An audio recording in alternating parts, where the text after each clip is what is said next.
Our speaker today is Sandy Bahr. She's the chapter director for the Grand Canyon or Arizona chapter of the Sierra Club. And her responsibilities include advocating for protection of the environment with various state and federal agencies. She conducts research, she helps develop and evaluate policies.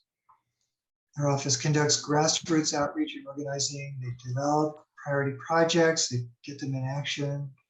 There's fundraising, there's budget development, supervising staff. So Sandy's got a lot on her plate, and yet she manages to keep her vitality. She's worked actively on environmental protection issues in Arizona for the last 27 years. And perhaps if there's time, Sandy, you'll tell us your secret for staying fresh and enthusiastic as you go along. The organizations that she has volunteered or worked for as a staff include Sierra Club, the Arizona Audubon Council, Common Cause, and the McDowell-Sonoran Land Trust. One of her recent campaigns involved helping stop uranium mining in the greater Grand Canyon region, for which we are very grateful.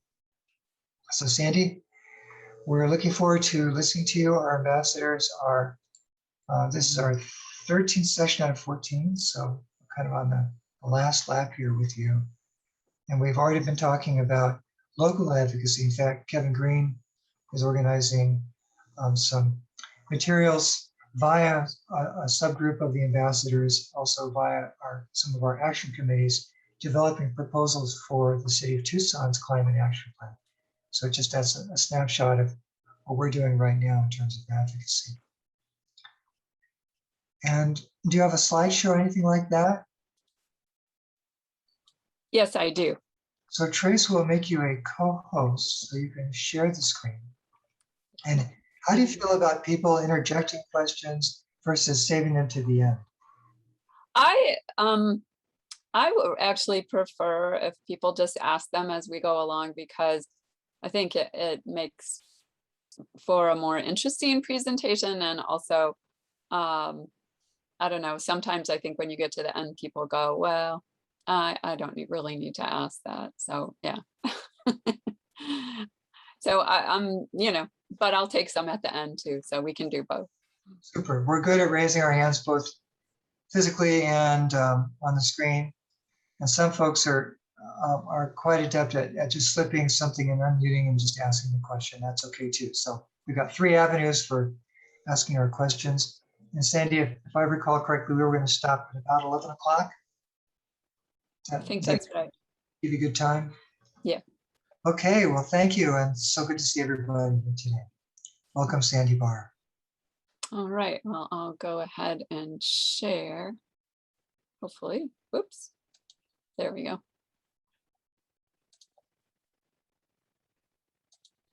And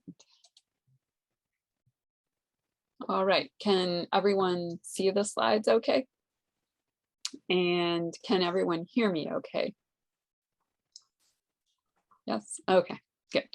Just don't like to get to the end. I do have the captions turned on, but sometimes they obviously don't catch exactly what I say. So I just wanted to make sure you could hear me.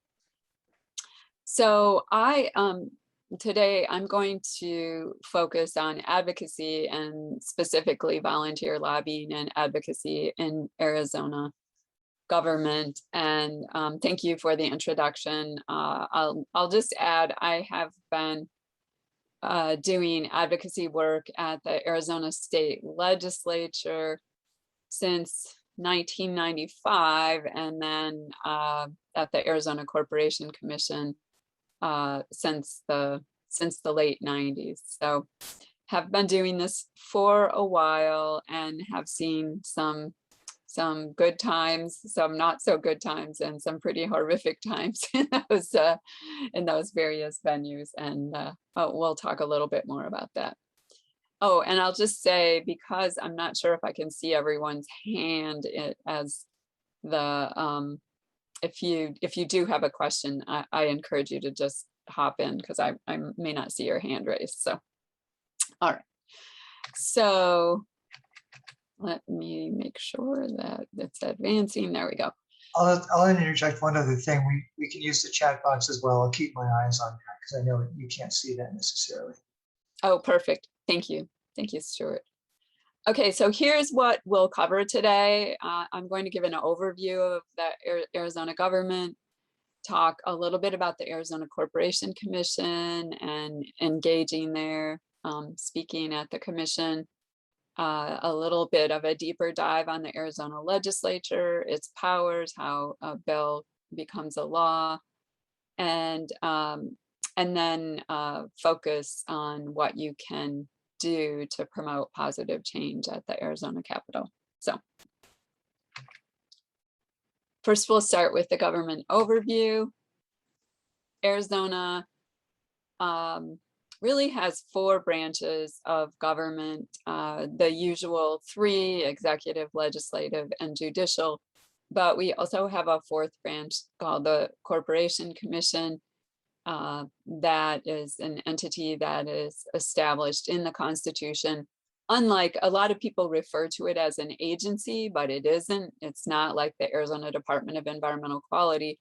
The Arizona Department of Environmental Quality is established in statute. The Corporation Commission is established in the Constitution. And I'll talk a little bit more about that in a minute. So the executive branch has 5 officials, and you probably know who at least some of these folks are. So we have the governor, Governor Ducey. We have the Secretary of State, Katie Hobbs, Attorney General Mark Brnovich, Superintendent of Public Instruction, Kathy Hoffman, and then the State Treasurer, Kimberly Yee. And most of these people are running for something else in the upcoming election, but not all of them. Kathy Hoffman is running for re-election. Yeah, she's the only one. So I'll talk a little bit about the governor and the governor's responsibilities. Obviously, I think most people are aware of the approving and vetoing bills. And in Arizona, the governor does have a line item veto on the budget. We actually haven't seen that used very often, but it is a power that the governor has that the president of the United States, for example, does not have. The governor calls the legislature into special session and also kicks off the regular session each year with the State of the State address. And that always is the 2nd Monday in January. And that's the start of the legislative session is in the Constitution. The end is not. And so while they try to limit the session to 100 days, they don't always succeed. And I'll talk a little bit more about that in a minute.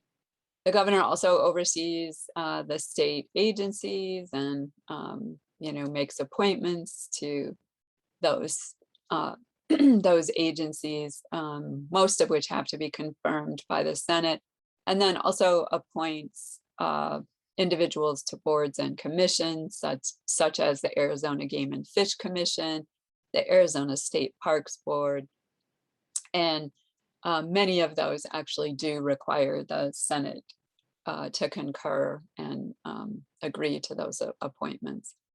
And then the governor also, this is something that Governor Ducey has actually done a lot, fills vacancies for offices that aren't addressed in the Constitution. So the governor can't fill the vacancy for a congressional seat or a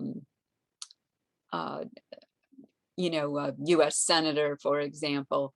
But for the Arizona Corporation Commission, because how a vacancy is filled for the Arizona Corporation Commission is not addressed in the Constitution, the governor gets to appoint when someone steps down or is removed, and That's actually happened quite a few times during Governor Ducey's tenure, especially at the Corporation Commission. And he may get one more chance because we have heard that there may be one more commissioner that steps down to run for another office. So speaking of the Corporation Commission, this is an entity that has a lot of power in Arizona and has a lot of influence on our daily lives. It is established in the Constitution, as I mentioned earlier. There are 5 elected commissioners. Currently, there are 3 Republicans and 2 Democrats on the commission. Leah Marquez Peterson, who is from Tucson, is the chair. These commissioners are elected every 4 years, and they are, like all of our state level offices, are subject to term limits. In this case, they're limited to 2 consecutive terms. And this arrangement of having the Corporation Commission in the Constitution is somewhat unusual. There are only 7 states total that have a constitutional commission. In other states, you'll hear it referred to as the Public Utilities Commission, and usually it is more like a state agency, and the governor appoints everyone on those commissions. But here we elect them, and in 2022, there will be 2 seats up. Sandra Kennedy, who is a Democrat and who is running for re-election, is up. And then Justin Olson, who's a Republican, his seat will be open. He's not running for re-election because he's running for the US Senate. And the Corporation Commission is responsible for public utilities regulation, regulation of private water companies, some incorporation of businesses, some securities regulation, and railroad and pipeline safety. The area that we work with the most is in the area of public utilities regulation. They regulate investor-owned utilities like Tucson Electric Power, but the commission does not regulate the 2nd largest utility in Arizona. That's Salt River Project, and that's because Salt River Project has like was specially created for building Roosevelt Dam, and so they have their own board and are not subject to regulation by the commission. The only authority the commission has over SRP is approving the siting of transmission lines and thermal power plants. But other than that, they don't have to go to the commission for rate increases or are not subject to things like renewable energy standard, energy efficiency standard, those types of things. Like I said, it's an important body, affects what your utility bills are. Oh, they regulate co-ops, although more lightly. So if you get your electricity from one of the co-ops, you are also affected by this body. But it's a really important body. It's actually pretty easy to engage in public comment. Even during COVID, they've made it easy. They have call-in lines, and you can call in and provide your public comment. I put the general numbers that they have, but it's always good to look on the agendas each month to make sure you have the right number. And you can also call in and listen only, or you can watch the meetings, and they stream them all live. So I encourage people to pay attention to what's going on there and to engage. It's like I said, it's fairly easy to monitor what's going on, and you can even go back and watch archived videos of what happened. So if you were really interested in something but missed it, you can go back and look. For example, maybe you'd want to watch part of the Arizona Public Service rate case hearing.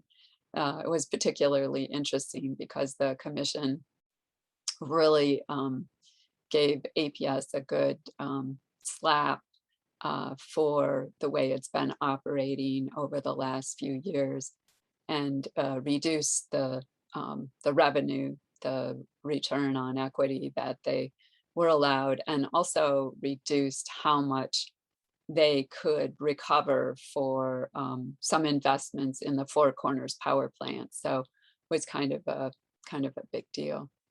Anyway, interesting and important body, really affects our rates, how much renewable energy we have, impacts on electric vehicle deployment, and much, much more. Sandy, just a quick comment. I went to listen to the last one and I wanted to make a comment, but I was on the Zoom part of it, and evidently you can't make comments except by phone. So if people want to do that, they do have to phone in. Can't just watch it on Zoom and participate. I'm glad you brought that up. That's true. And the other thing, if you're watching the live stream and trying to time when you should call in, understand that there's quite a lag in the live stream and real time. And so I always tell people, if you're watching it and you want to call in when they get to that agenda item right before it, so you're sure to be on the line in time, because some people have missed their opportunity because of that lag. So, Sandy, there's another question, a somewhat incomplete question. What about other utility rates, water, gas? Yeah. Well, for water, if you are part of a municipality, like say you live in Tucson, they don't regulate that. But if you're getting your water from a private water company, then yes, they do regulate that, and it affects and approve rate increases and investments and those types of things. And then, yes, they also regulate Southwest Gas. I should have mentioned that. So, and yeah, and Southwest Gas just had a rate case,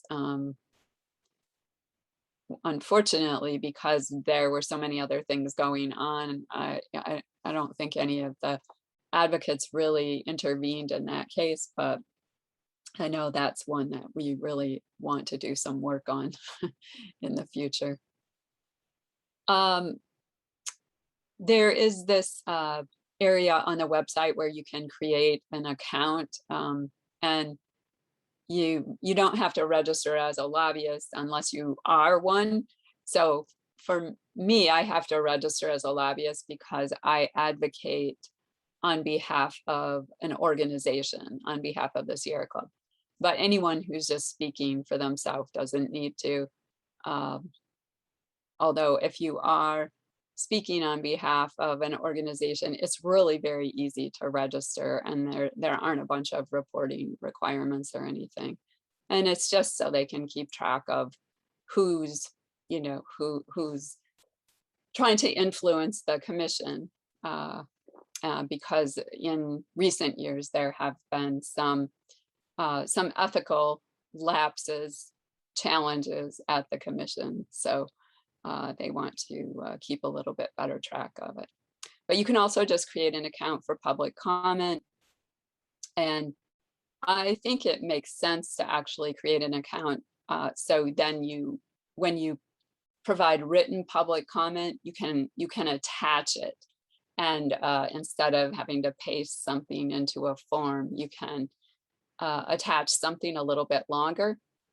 The only thing that you need when you provide public comment at the commission that sometimes trips people up is you need the docket number. And so, and sometimes it can be challenging to find if you don't have the agenda or in front of you. Always look on the agenda, but if people have trouble with it, I'm always willing to help people find that kind of thing. So just a heads up on that. All right, let's shift to the legislature a bit.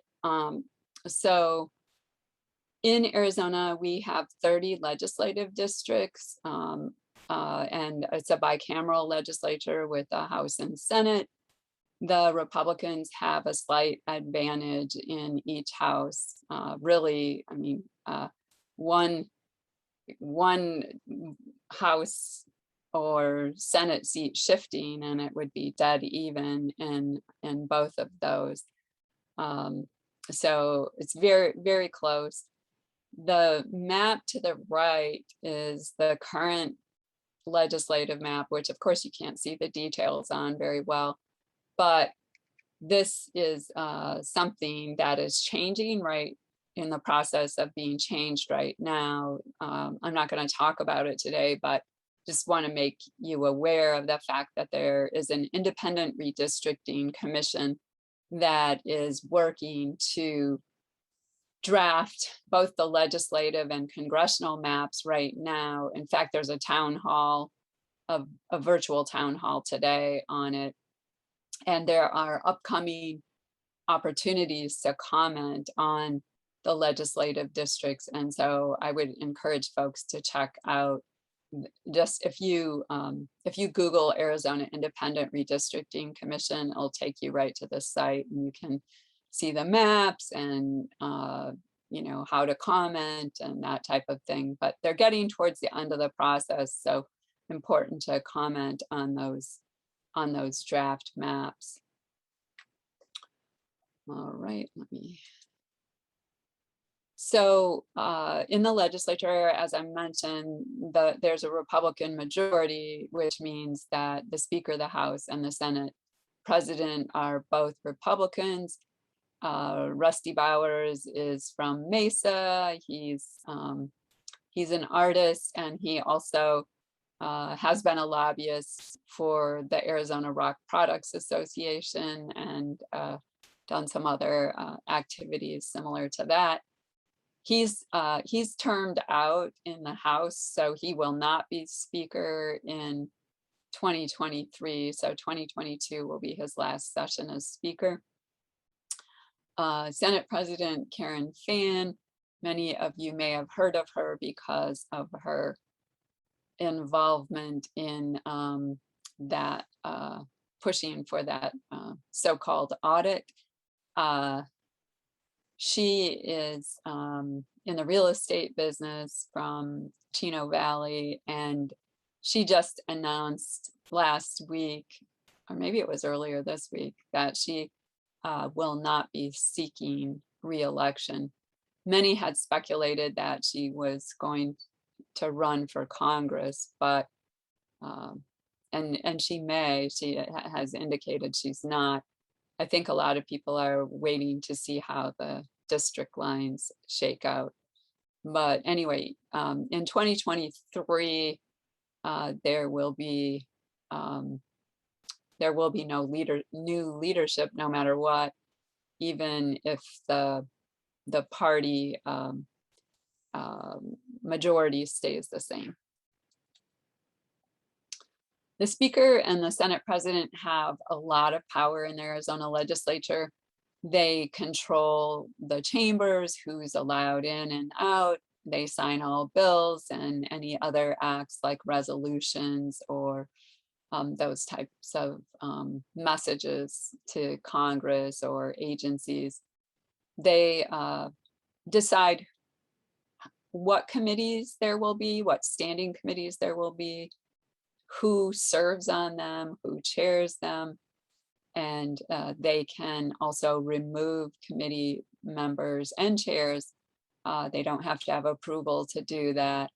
So it hasn't happened in a while, but there were two Republicans a while back. Actually, one of them was from Tucson, who went around the House Speaker to get a good budget for education, and the Speaker removed both of them from their committee chair positions. But they got a lot. I mean, so I'm sure it was worth it. But that does happen once in a while. They decide which bills will be heard and when. They assign them to committees. And so what happens a lot right now, like with the Democrats' bills, because they're in the minority, the Speaker or the Senate President will assign the Democratic bills like to a committee the very last day of session. So of course, there's no way they can be heard. So that's, so if you see that happen, it's just, yeah, they technically assigned them, but they didn't give them a chance at all. And then they also decide on the staff and technically even approve and can also fire the Democratic staff. So, and then the minority leaders, they have much less power than the House Speaker and the Senate President. Their biggest power is keeping their caucus together to vote as a block, and then also really knowing the rules. Sometimes knowing the rules, the minority can stop things from happening or get something through just by knowing the rules better than the majority. Right now, the House Minority Leader is Reginald Boulding. He's from Levine, which is up here in the Phoenix area.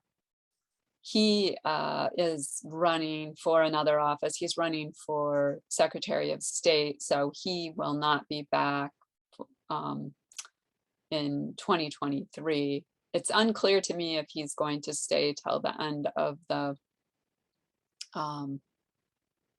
2022 session. A number of legislators who are running for office have resigned, and so it's unclear to me if that's going to be the case here.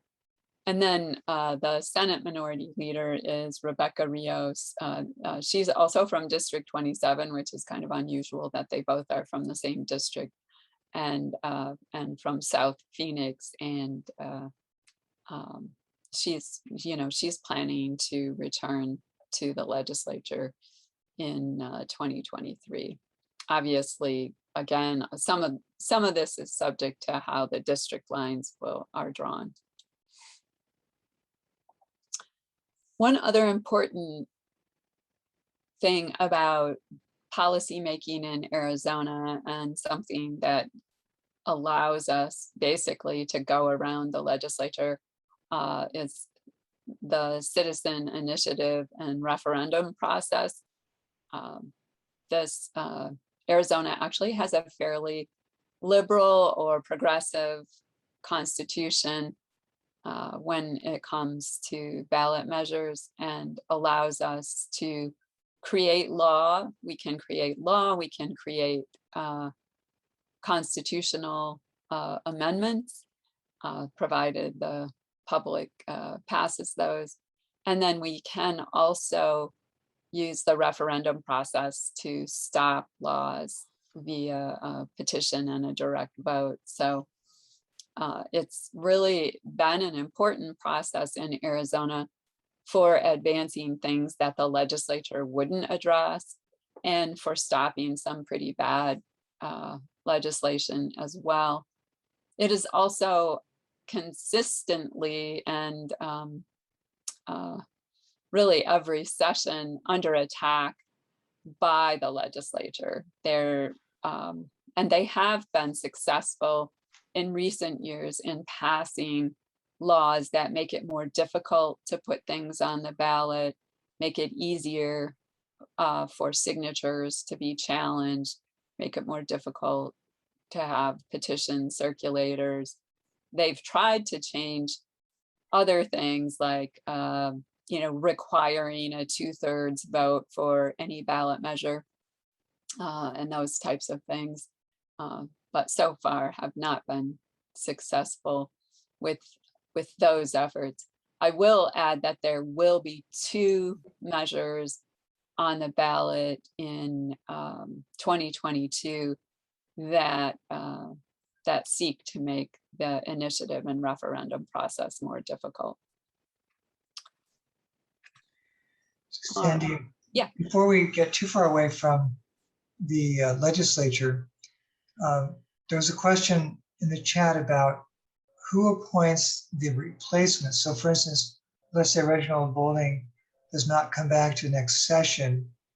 Who nominates candidates to replace him, and who chooses for those candidates? Yeah, excellent question. It varies a little bit because, and I don't have the number right off the top of my head, but there have to be a certain number of precinct committee people in a particular district. And if there are, then the precinct committee people recommend 3 people to the County Board of Supervisors, and then the County Board of Supervisors chooses the replacement. It does have to be someone of the same party, so you can't shift the balance of power in the legislature through an appointment. But yeah, that's generally how it works. And if there aren't enough precinct committee people, I think it just goes straight to the County Board of Supervisors. So recently, the Pima County Board of Supervisors replaced Senator Ingle and appointed Representative Stahl Hamilton, who was in the House. So now she's Senator Stahl Hamilton, because I believe she was sworn in last week. And now they will have to appoint someone to fill her House seat. I have to say, this year, I've never seen this many vacancies in the legislature. It's there's some of them are related to people running for other offices, but we've seen people just suddenly resign and not give a reason, like Representative Becky Nutt from District 14. She just suddenly resigned and didn't give any reason. Brett Roberts resigned in what is that, 11, and left and didn't. There's a legislator who died. There's a legislator who's been indicted. So it's been there are going to be a lot of changes in 2022, even without there having been an election. So, can you clarify what a precinct committee is?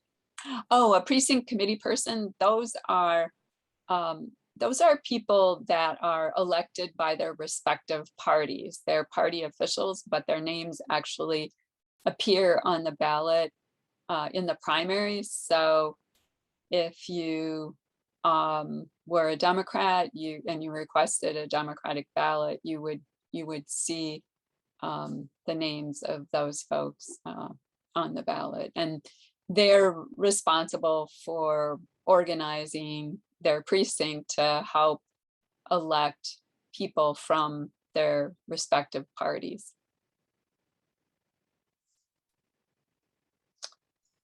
All right, so I'm going to talk a little bit about how a bill becomes a law. And Stuart, feel free to tell me how I'm doing on time, because I know I've added in a few little side notes. So far so good. It's only 10:05.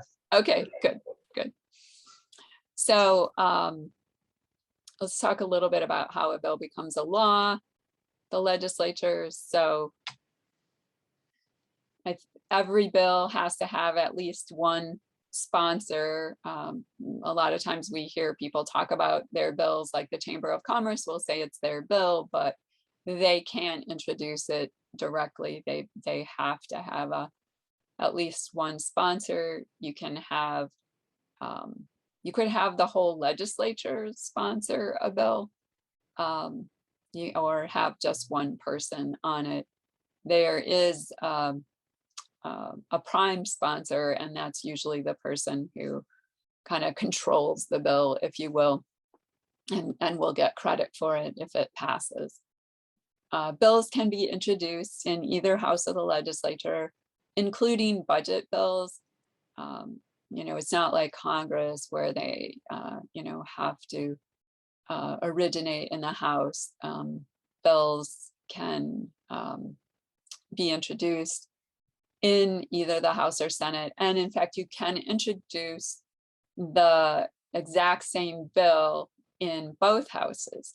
And this is something that the legislature has done a lot of in the last couple of years. It just makes it a lot faster for them to get, you know, especially controversial bills passed, because, you know, it gives less time for momentum to grow against the bill. So they pass it at the same time, and then it doesn't really have to go through the same process in the other house. So there is an entity with lawyers that work for the legislature called Legislative Council.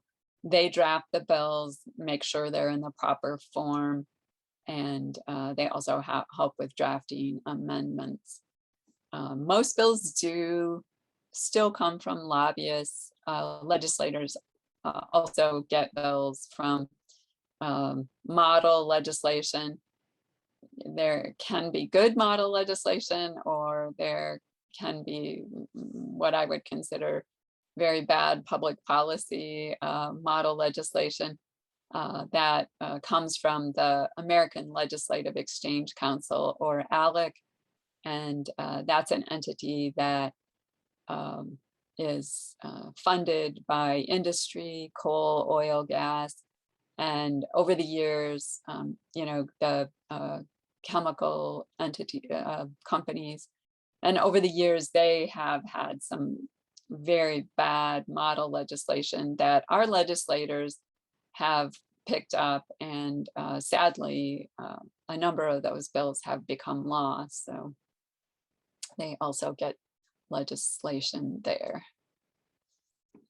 So once a bill has been drafted and dropped in the hopper, which is just a metaphorical entity, I guess, it's assigned a number by the chief clerk, and then there's a first reading of the bill. It is assigned to a standing committee by the House or Senate president. Now, this, remember I mentioned before, they don't have to do that right away, and a lot of times they don't if it's in the current situation, if it's a Democratic bill, and that's the second reading. And then the bill goes to the clerk for printing and posting and distribution. Most of the time, they don't print very many bills anymore. They just get posted to the legislature's website. And it is really helpful that all of the legislation and the amendments can be found online, and you can go back and look at them and figure out what happened. Rather than everything used to be paper, and it was much more difficult to go back and figure out what happened, or even to have a bill before it was heard. So bills that are assigned to committees, the committee chair decides whether to hear the bill or not. A lot of bills die at this point in the process as well. They get assigned, but the chair decides not to hear them. The committees can take public testimony at this point, and this is a really good part of the process to engage in to help influence public policy. but I just want to point out they don't have to take public comment. I haven't seen very many committee chairs refuse to take any public comment in recent years. What they have done is made it very restrictive. So, for example, Senator Gowan and Representative Kavanaugh allowed 1 minute for your testimony. So you really have to have what you're going to say down really, really well. And sometimes they'll start out and say, okay, you have 2 minutes. And then as they see how much time they have left, they'll say, okay, everyone left is only going to get 1 minute. And so you have to then cut your 2 minutes that you had ready down to 1. So it's just important to be aware of that. But it is a good opportunity to go on the record because the committee hearings are broadcast. You can watch these online and they do record them. And so your testimony and your position for or against a bill becomes part of the official record. The committees can pass the bill, of course, or not. If the bill passes, the next step in the process is it goes to the Rules Committee, where the Rules Committee is supposed to determine if bills are constitutional and in the proper format. It has really, I mean, that is just not necessarily the thing that committee does. Sometimes bills go there and die. They use it as an entity to stop bills. And then many times they have passed unconstitutional measures in the Rules Committee, even if the rules attorneys told them it was unconstitutional. So it's what it's supposed to do, but it doesn't always do that. All bills have to go through the Rules Committee though. So not all bills go through a standing committee, but every bill must at least go through the Rules Committee. And then if the standing committee defeats the bill, that bill is dead. And I always say for now, because while there are many, many ways to kill bills, there are also many, many ways to resurrect them as well. So just because a bill is defeated in a committee doesn't mean that it's permanently gone. One thing that can happen in the committee itself is if someone who voted no asked for the bill to be reconsidered, then it could actually even come back in that committee.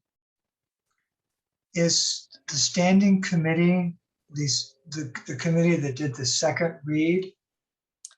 Or first read, or I'm getting lost on the first, second, third read. Yeah, the second read is when it's assigned to the committee. The committee hearing it is just a committee hearing. It's not considered an official read of the bill.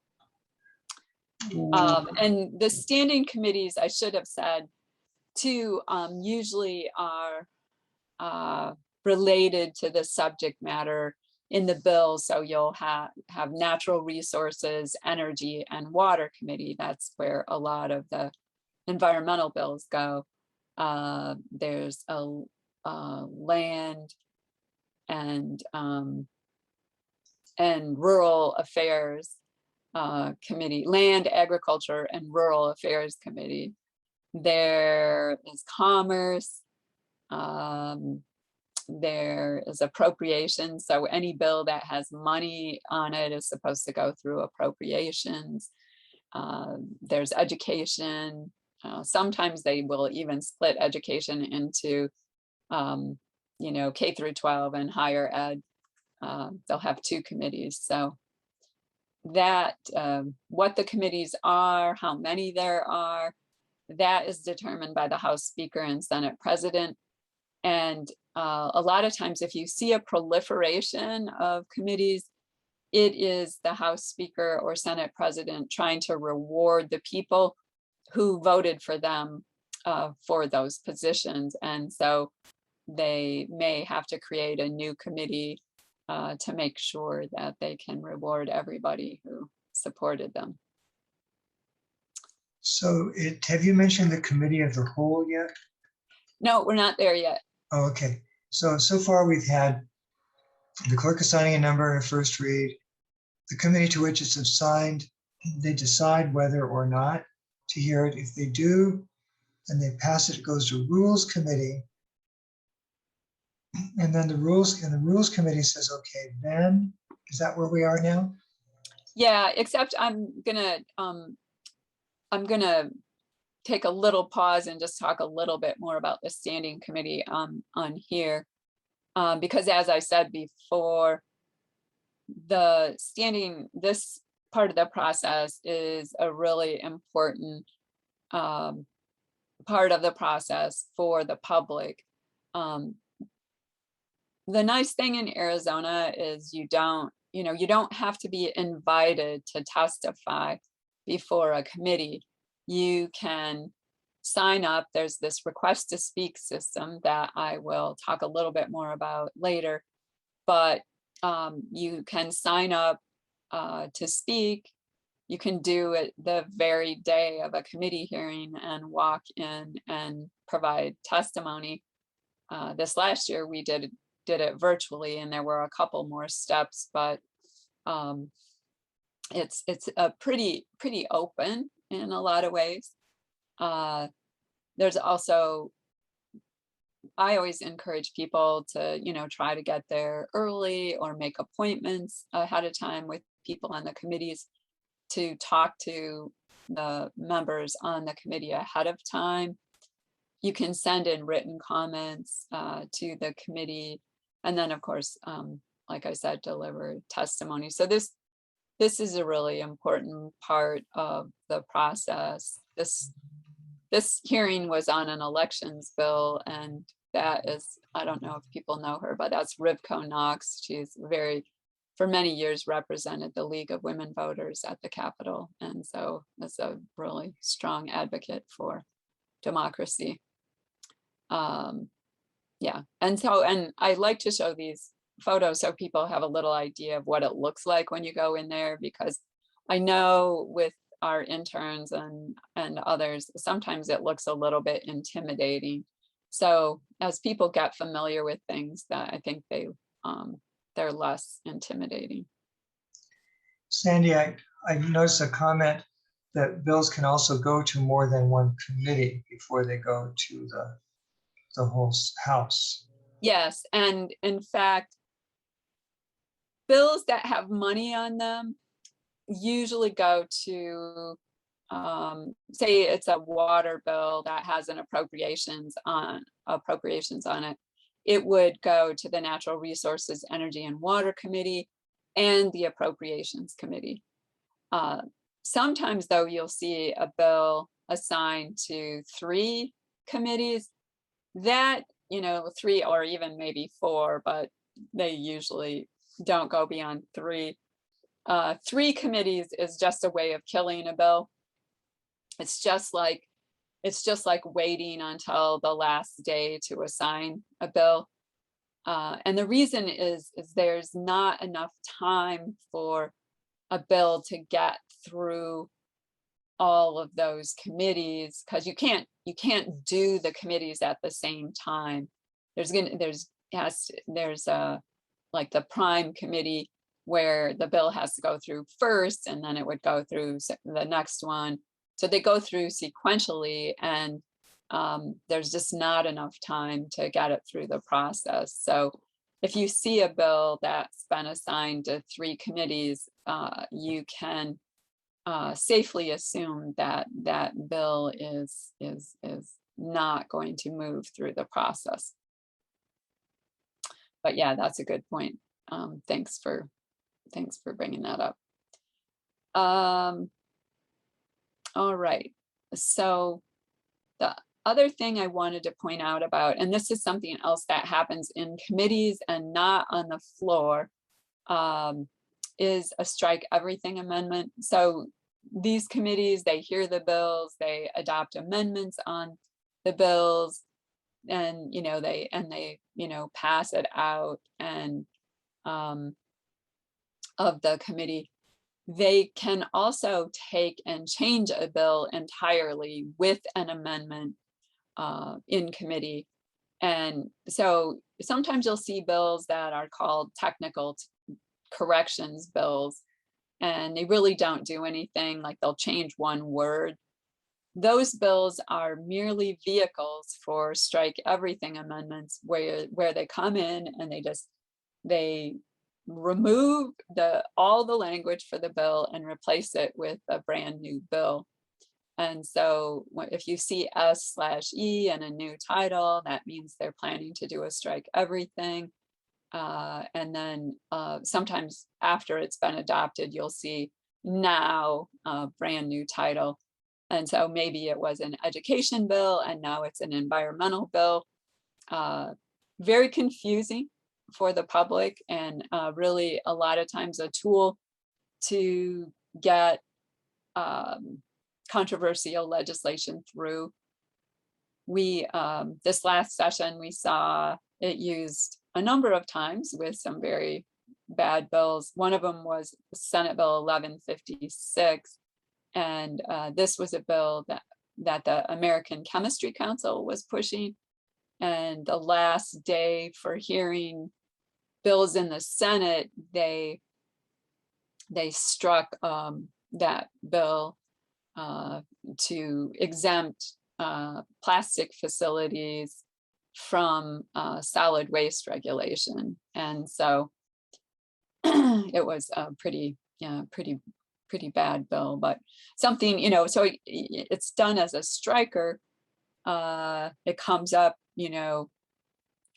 the day before or 2 days before, and it gives you very little time to prepare for it. So that's one of the reasons they use the strike everything amendment. Once in a while, it's used just kind of as a cleanup, but mostly it's used for resurrecting controversial bills that died elsewhere, or just bringing up brand new bills. So that's in committee. That one, they used to allow them on the floor of the House and Senate. They no longer do. So it's only in committees where those can be offered. Still, I would get rid of them if I could. You'd get rid of the strike everywhere? Yeah. Nancy, in fact, commented, I have to say, I'm surprised how corrupt the behaviors are. Yeah. No, I mean, if people have unfettered power, there's somebody is going to take advantage of it. And so it's why it's important to have checks in the system and to limit the opportunities for abuse. And I feel like the strike everything amendment is a huge opportunity for abuse. If you really have a need to clean up a bill, there's another mechanism you can use. It's called late introduction of bills. So past the deadline, you can, introduce a new bill with a cleanup, and it's a lot more honest way to do it. So a bill has gone through the standing committee, it's gone through rules and has been considered constitutional and in the proper form. The Rules Committee then refers it to the larger committee of the whole called COW. Before it goes to the committee of the whole, there's an informal part of the process, the caucuses. And this is where all the Democrats get together and talk about the bills that will be on the next committee of the whole calendar, and all the Republicans get together and talk about the bills that will be on the calendar as well. They go through amendments. Sometimes they take caucus positions. People will let will let each other know if they have a problem with their bill, that will a lot of times come up in these caucuses as well. The staff explain the bills to the legislators in the caucuses, and will frequently talk about the amendments as well, answer questions. And it can be super helpful to monitor the caucuses because you can learn a lot about legislation and learn a little bit about who may be approachable to help stop a bill or to help get a bill through. So it's an important part of the process, but it's not, there's not anything, it's not really formal part of the process. And then after rules refers it to committee of the whole, the speaker or the Senate president will decide when the bill will be on a committee of the whole calendar. So sometimes bills will come out of rules but not go to committee of the whole right away. And that's, again, totally up to the House Speaker and the Senate President. They decide, when, and they decide the order of the bills in committee of the whole and that type of thing. And the committee of the whole is a session of the entire House and the entire Senate.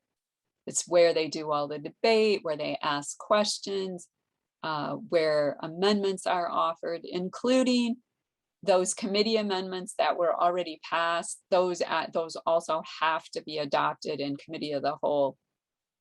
And however a bill comes out of committee of the whole, that is the form it will be in for voting. So any amendments that are adopted there will be part of the bill that is voted on. They usually don't record any votes in committee of the whole. This is where they just usually use voice vote, but there are exceptions to that. If a bill fails, then they have to do a recorded vote. And there sometimes are also standing votes if someone questions the judgment of the chair of the committee of the whole. They can do a standing vote as to whether or not it passed. And then after committee of the whole, the next stop for the bill is a third read. And this is the recorded vote. There's no debate. People can explain their votes, but they can't ask questions or debate the bill. Every bill needs at least a majority of the entire body to pass. And that's contrasted to in committee of the whole, you just need a majority of those present. You need a quorum, but you only need a majority of those present. For third read, you have to have at least a majority of the entire body, no matter how many people are absent. And some bills require super majorities, such as a new tax or fee, override of a veto, and emergency. All of those are 2/3 vote requirements. And then if the legislature wants to change language in a ballot measure that was passed by the people, it requires a 3/4 vote, and it must also further the purpose of the ballot measure. That's called the voter protection provision in the Arizona Constitution, which was also adopted via a ballot measure. And then if a bill passes on third read, it goes to the other house for a similar process, unless, of course, they passed, they had the exact same bill in the other house. And if they had an identical bill tracking at the same time through the process, what they will do is just switch out that bill on third read, and then it doesn't have to go back through the same process because it already did. If it passes in a different form, so say it passed in the House, it went to the Senate, and then the Senate added an amendment, it will have to go back to the House, and they can just say, yeah, we're okay with the amendment, and concur and do a final vote. Or they can say, no, we really don't like that.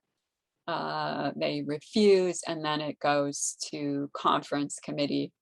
And in conference committee, they will work out the differences, and then it would have to go back to each house for a final vote.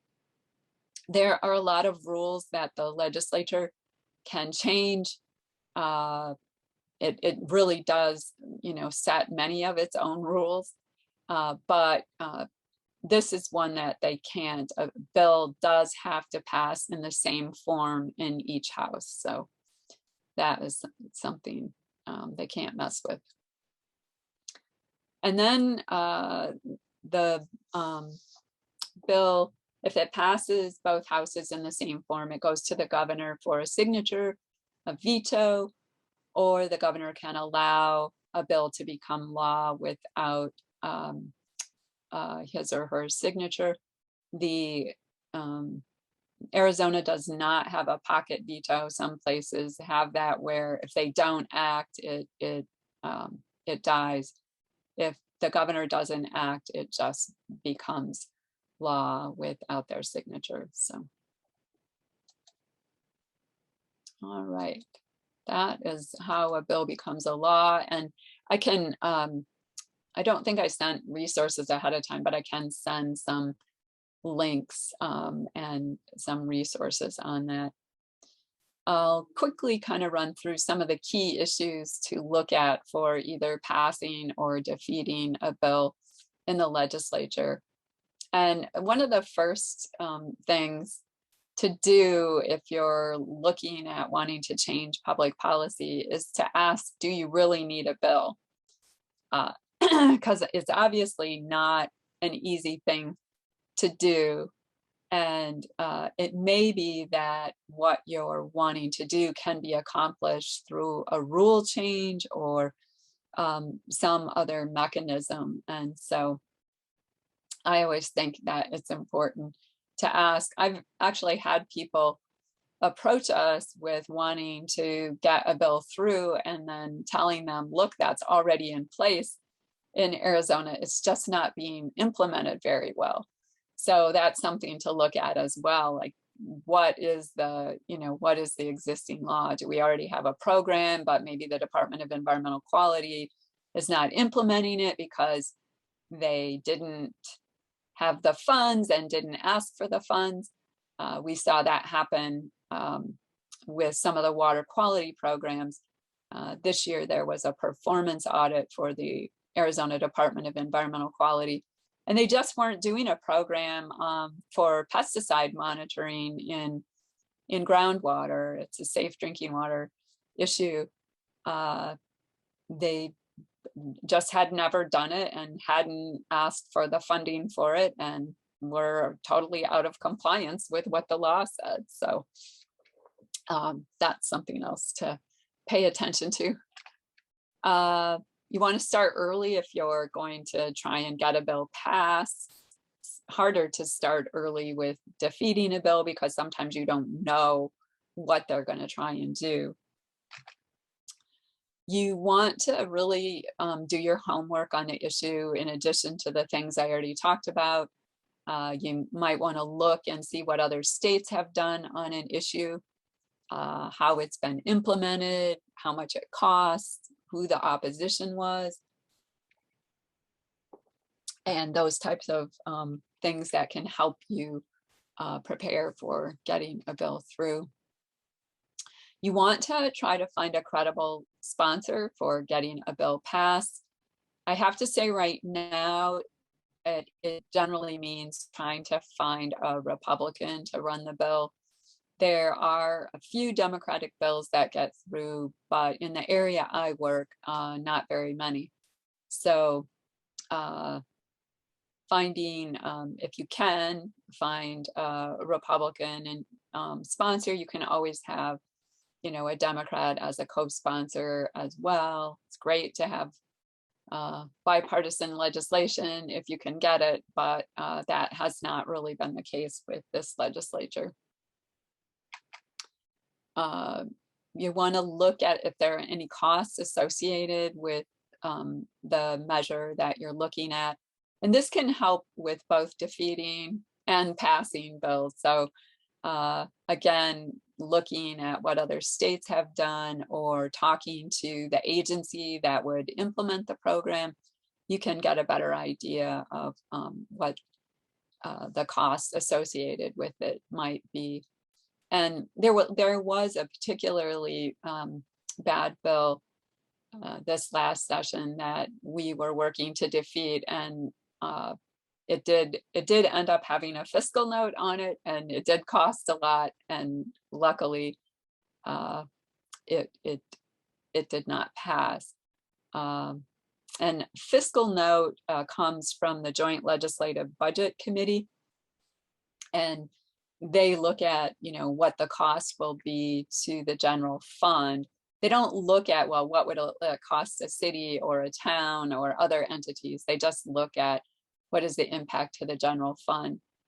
But any legislator can request a fiscal note on a bill, so it can be helpful sometimes in, making it clear that something is going to be costly, or also make it clear that something doesn't cost very much, and therefore, they really shouldn't oppose it. You want to know who will be supportive of the bill, or if you're trying to stop it, who might also not support it, and then you want to try and reach out and engage more people in supporting or opposing the bill. Very seldom does anything happen because one person or one group did something. It almost always takes a good coalition, certainly to get a bill through, and frequently to stop them. I think I already mentioned you want to know who will oppose the measure, talk to the relevant agencies, and then if you ask someone to introduce a bill for you, you need to also follow up with them and ask them to ask the committee chair to hear the bill, and you can do the same. But a lot of times people introduce bills and they think it will just magically get on a committee agenda, and that's just not the case. You need to really babysit bills, and specifically if you want a bill to be heard, to ask for it. And sometimes the answer is no, which was the case with our ecological flows bill the last two sessions, but we did ask, and repeatedly, and then unfortunately Senator Kerr and Representative Griffin would not hear that bill. There are a lot of deadlines in the legislature. I won't go through those in the interest of time, but there are deadlines for when bills have to be introduced. There are deadlines for when bills have to be heard in committee in the House of Origin, when bills have to cross over to the other house. And so you just want to keep an eye on those so you don't lose out just because of a missed deadline. Yeah, and I said babysit the bill. So, and then of course, if you're trying to stop a bill, just remember that no bill is dead until the legislature adjourns, because there are all of these ways to bring them back: reconsideration, strike everything amendments, amending onto another bill, those types of things. So as long as it's germane, they can amend it onto another bill, and they don't violate the single subject requirements. And then this is just a screenshot of the legislature's website. I don't think we have enough time to kind of go in and explore it. But there's a lot of information on the legislature's website. I encourage you to check it out. You can find all of the member contact information, and there's also a way to find out who your legislators are if you don't know them. You can set up a tracking system if you want to. We'll talk about requests to speak, the standing committees, who's on them, and then their agendas are over here. And you can find the Capitol, the archives of committee hearings and that type of thing over here. All of the bills are on here. You can find the existing statutes, the Constitution, and a bunch of other stuff too. So really a lot of information on the website. And I can't say if it's easy. It's easy to use because I'm just used to it. I just get used to it each time. But I think that overall, it's pretty easy to find things on there. But you can let me know if you try it and it isn't. So let's see, how am I doing for time, Stuart? We've got about 18 minutes, Sandy, and I was wondering whether you'd like to take a step back kind of question. Well, here's one from Kim right now. What are some of your most important victories in the last few years and some of your worst defeats? Yeah, good question. I guess I would say that most of the victories in the last few years have been stopping bad legislation. Bad water bills. There was a really, well, I guess 3 or 4 really bad water bills that would have reversed a little bit of progress that we made on limiting groundwater pumping and making it possible to consider adequate water supplies outside of active management areas relative to places like Cochise County and where groundwater pumping is threatening the San Pedro. Representative Griffin wanted to reverse a little bit of protection that we were able to get in place some years ago. So we defeated that. There was one that allowed drilling deeper than 1,000 feet, drilling wells deeper than 1,000 feet, and importing that water into the active management areas and allowing private companies to do that. And some of them sound kind of like wonky, but the impacts could be significantly negative. So I would say stopping some of these really bad water bills. The defeats have come with some of the bad bills getting through, but also just not really being able to advance strong environmental protections in recent years. We were able to help get the State Parks Heritage Fund back. That was a good victory. In fact, that picture of the bill signing was with Ducey. That was that Heritage Fund bill. But there've been a lot of other bills that just we haven't been able to get a hearing, especially on climate.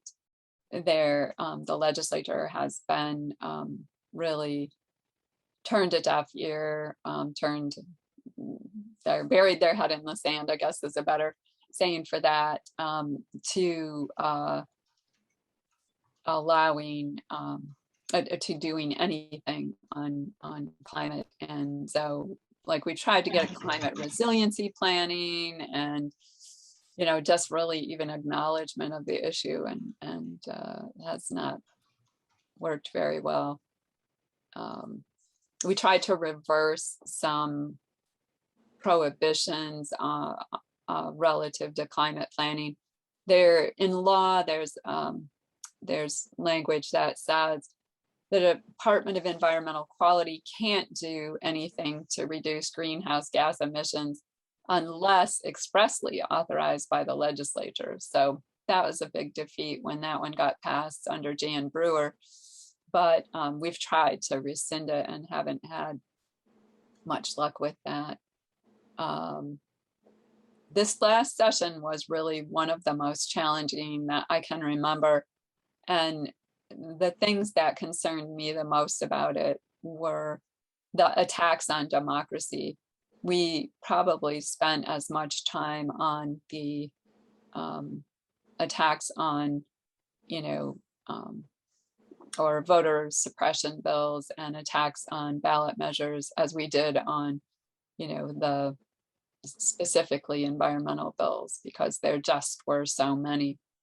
That being said, there were like 30 some bills and not that many of them passed. So, we did help stop a lot of them. So anyway, you staunched the flow. Yeah. Thank you. And that's, I mean, if people aren't engaged, things will be worse. I know sometimes people will say, how can it get any worse? It can. And we have seen that happen when, people haven't been paying attention or haven't been voting or things like that. And so I think that, it is important to recognize and then to be ready for when there are opportunities to make a difference. I mean, sometimes you can get something like an amendment on a bill that is, something that you've been, wanting to get done and just couldn't get it through in other ways. And so, with the right sponsor, you can sometimes do that as well. Sandy, are we getting regular updates from you on those critical moments? I ask because everyone actually in Sustainable Tucson who has acted in any way seems to be almost filled to the brim with things to attend to already. And we would love to be able to carefully monitor the legislative scene, and yet we don't have the time.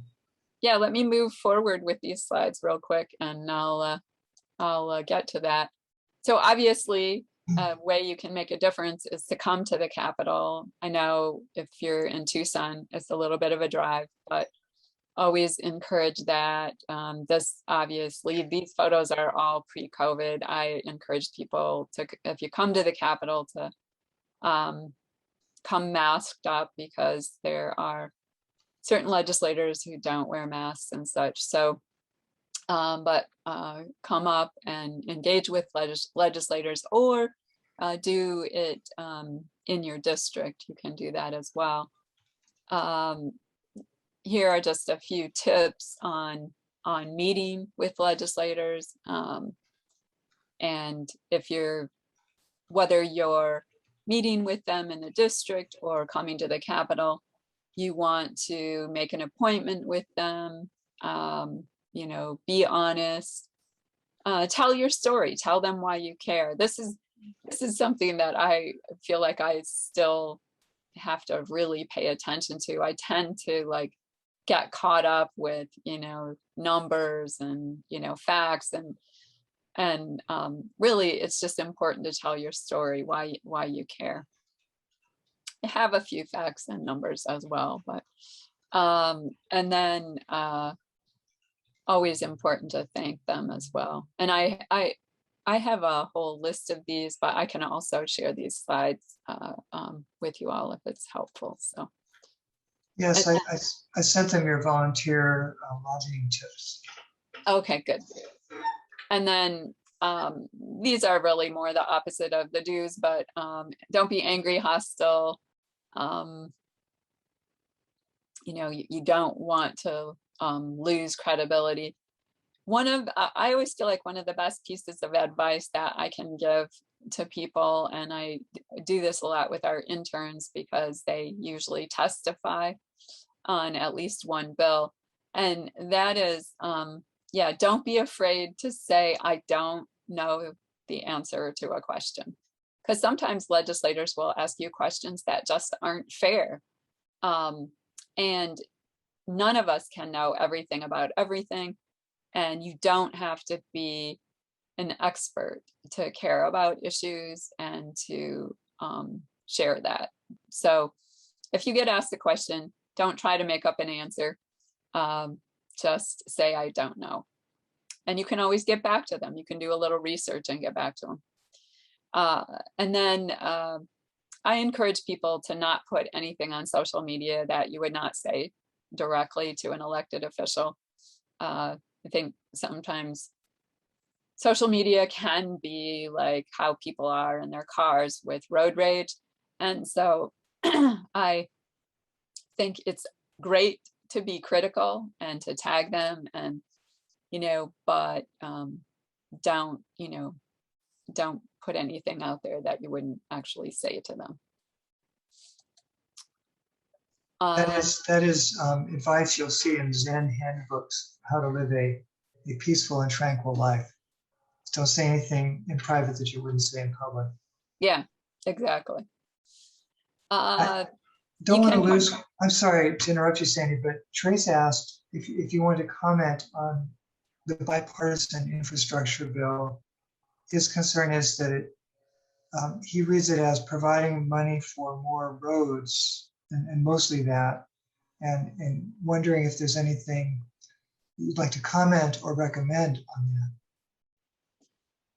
Yeah, well, it's very disappointing that they passed that without passing the reconciliation package. Sierra Club was advocating for, no climate, no deal. And there really isn't much in the infrastructure package related to climate. There is a lot of money for roads. You're right about that. Significant amount for fixing them, which is what we advocate for. Okay, fix them, but don't keep, building new ones like I-11, for example. There is quite a lot of funding for transit in there as well, Trace. I looked at that number yesterday and now I don't have it on off the tip of my tongue, but I can get it for you. But there is funding for transit, but not the kind of funding that is in, the reconciliation package, the Build Back Better Act. There's much more funding for transit and for electrification of transit and electric school buses, and that will make a big difference on climate versus, the infrastructure package. So in theory, they did pass a motion in the House indicating their intent to pass the reconciliation package too, but the real holdup is in the Senate, where Senator Manchin and Senator Sinema have been working to whittle away at that package, and Senator Manchin has indicated he's still not supportive, and Senator Sinema gave sort of well, it was not a definitive answer, at least the way I read it. So we're concerned.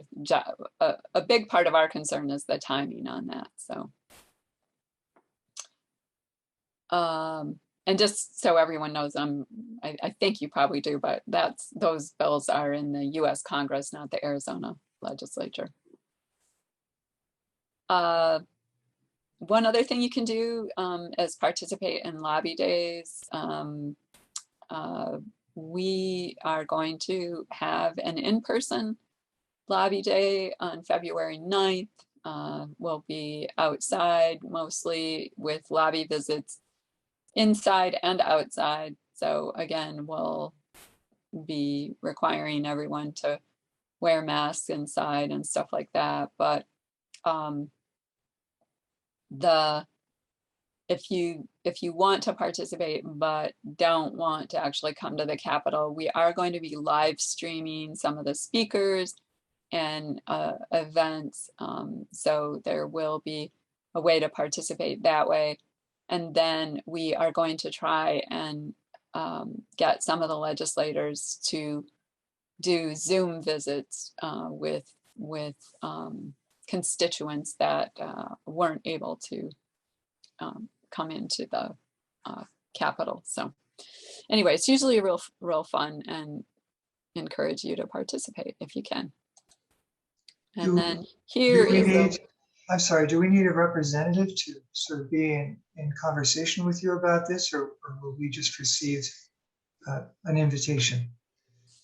Yeah, if you're getting the legislative updates or alerts, I sent it out about a week ago, the first invitation, but it's also up on our website and you can register there.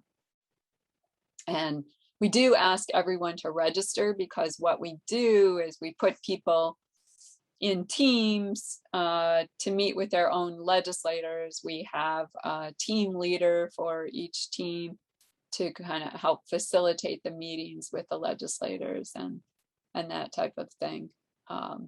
And I can also send you the link again. Well, actually, it's on that slide. I think I put it on that. Didn't I put it on that slide? Oops. There's a link. It's on the slides. Yeah, but it's really long, I know. But I can send that separately. But that is the link for registering, and maybe I can go to that and show it to you in a minute. Okay, thank you.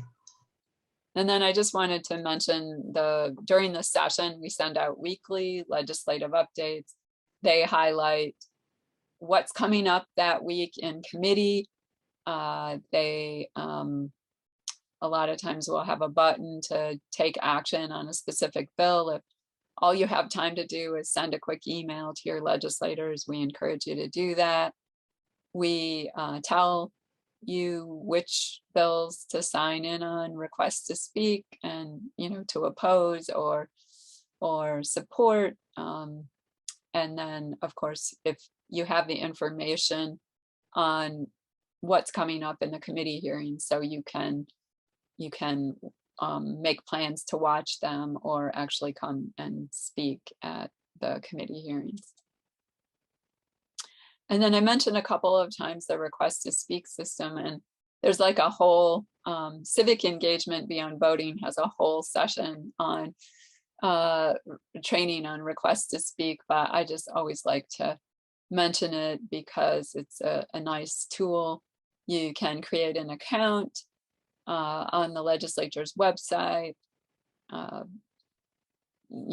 set everything up, and then have someone either you can or have someone else activate the account for you. The account has to be activated either at the state capitol or at the legislative building in Tucson. Sadly, we tried to get them to change that during COVID, and well, still during COVID, but they would not. So it still requires somebody to activate it. So you can either do that, or you can share that information with me, or there are others in civic engagement beyond voting that do that, and they will activate the account for you. And then you can, once you have it set up, you can go in and sign in for or against the bill. It says request to speak, but you don't have to speak. You can say, no, I don't want to speak. I just want to say I support it. And then when the legislators go in and look, they will see, hundreds of people against the bill. And the hope is that it'll make them think twice about moving those bills forward. at a minimum, it helps give your allies in the legislature more support, and you'll hear legislators say, I know Representative D'Alessandro does that a lot, and it's like, look, there are 300 people signed in against this, and like a handful of people supporting it, and that helps to send a message. So, and then one other thing you can do is learn about how your legislators voted and or vote. And this is just one example. We have a report card we do annually at the end of the session that tells you how your legislators did.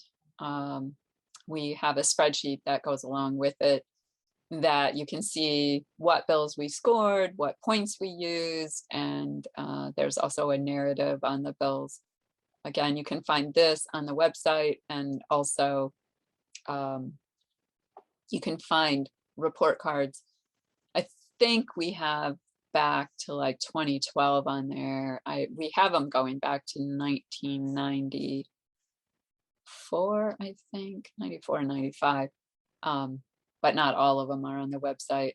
I don't think going back that far, they are probably very useful to have on a website, but they sometimes are interesting if someone turns up to run for something else. So anyway, this shows how the legislature score this year was a serious party line split. Unlike most years, there are no Republicans that got even a D or a C. And at one time, we actually would have a handful of Republicans who would at least be up here in the A or B category.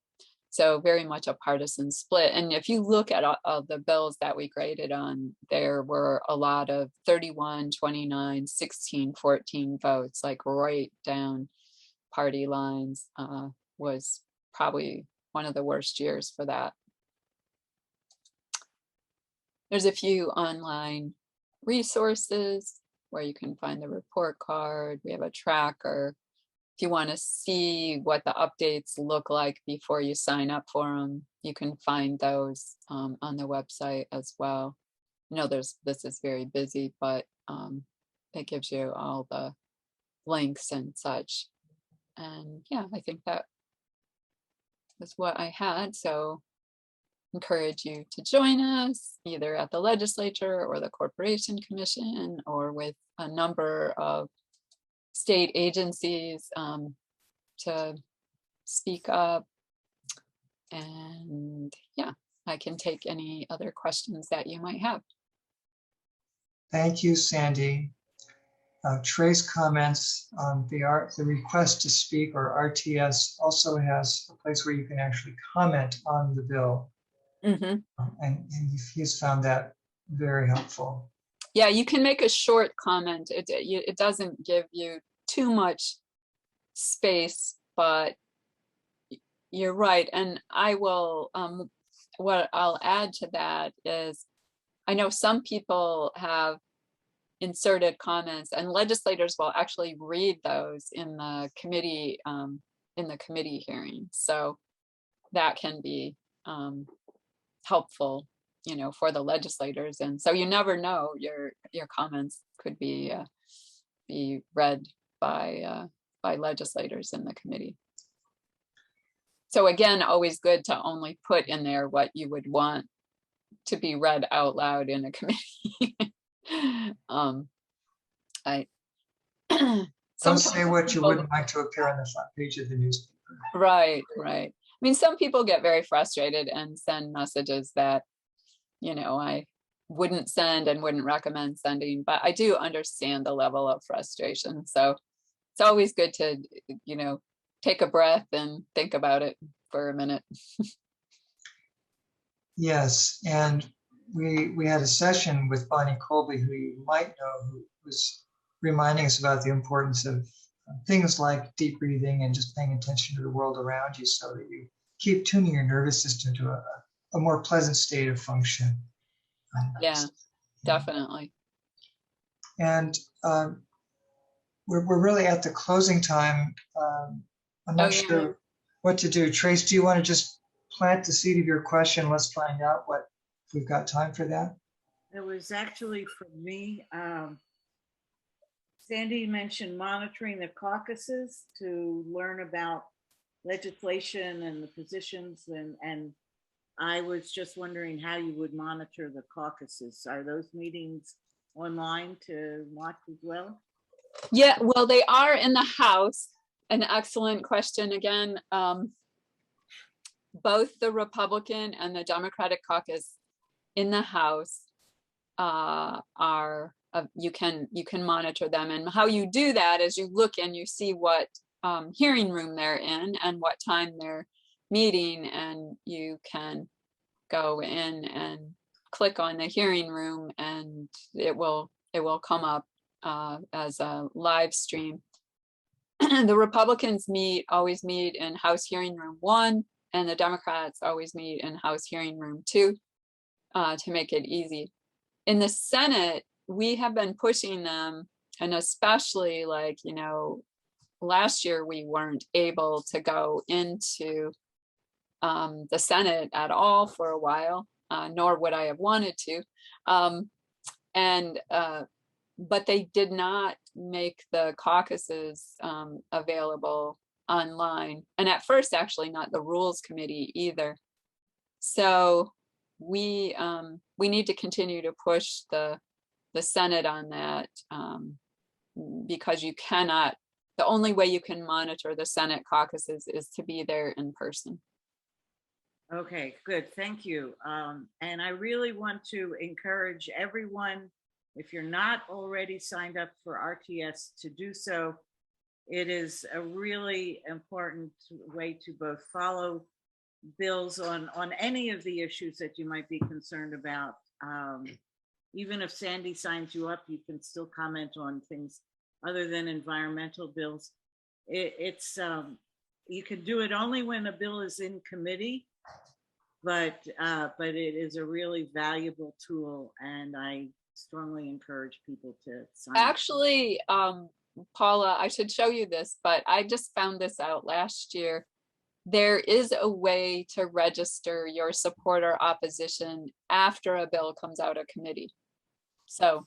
Okay, but I think not to include the comments, but. That's right, no comments, just yes or no. Plus or minus, yeah. Right, and it's so much better to do it before it's heard in committee. That's the time to do it. But if for some reason you miss it, there is a way to do it. Yeah, good. Yes, that's right. I forgot. I'd heard that too.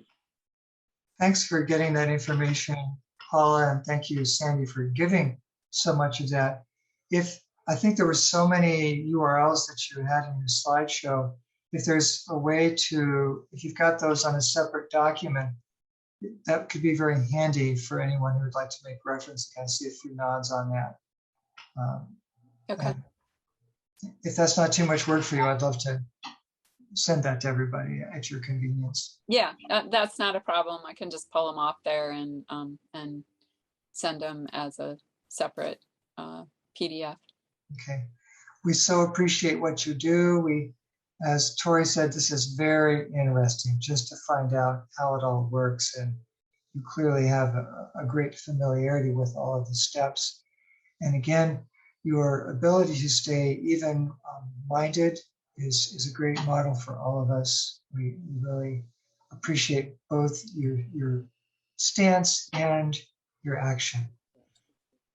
Well, thank you. I enjoyed being with you all this morning, and I will just also offer, if you are ever interested in, coming to the Capitol or the Corporation Commission, or you just have more questions about how to get connected into that, I'm always happy to help, show you more specifics. And sometimes people just need a little moral support when they're just getting rolling. So I'm happy to provide that as well. So thank you. Thank you. We may be calling on you.